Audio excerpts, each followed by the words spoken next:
জানা গেছে মৃত ব্যক্তির নাম প্রেমচাঁদ মাঝি, বয়স ৩৯ বছর। পরিবার সূত্রে খবর, তিনি শুক্রবার রাত ৯:৩০ নাগাদ বাড়ি থেকে বের হন। এরপর আর রাতে বাড়ি ফেরেননি। পরিবারের লোকজনেরা খোঁজ খবর করলেও তার কোনো হদিস পাননি।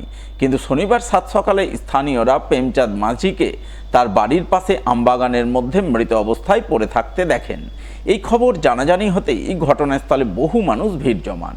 এলাকায় জোর চাঞ্চল্য তৈরি হয়। স্থানীয়রা অনুমান করেন তাকে কেউ বা কারা খুন করেছে। দেখে মনে হচ্ছে প্রেমচাঁদ মাঝির সঙ্গে ধস্তাধস্তি করা হয়েছে। এছাড়াও তার ঘাড়ে এবং গলায় আঘাতের চিহ্ন রয়েছে, তাই খুন বলেই মনে হচ্ছে।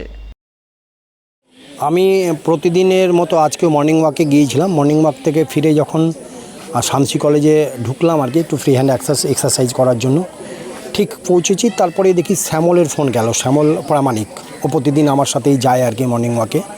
ফোন গেল যেরকম ব্যাপার, পঞ্চা মাঝিকে কেউ মেরে ফেলেছে আর কি। এসে দেখি যে ঠিক তাই, এইখানে ওরা লাশটাকে শুইয়ে রেখেছিল।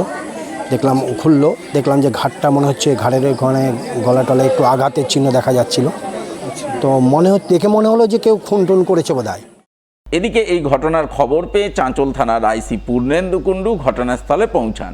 তিনি প্রথমে মৃতদেহটি উদ্ধার করে ময়না তদন্তে পাঠান। পরে মৃত্যুর কারণ খতিয়ে দেখতে তদন্ত শুরু করেন বলে জানা গেছে।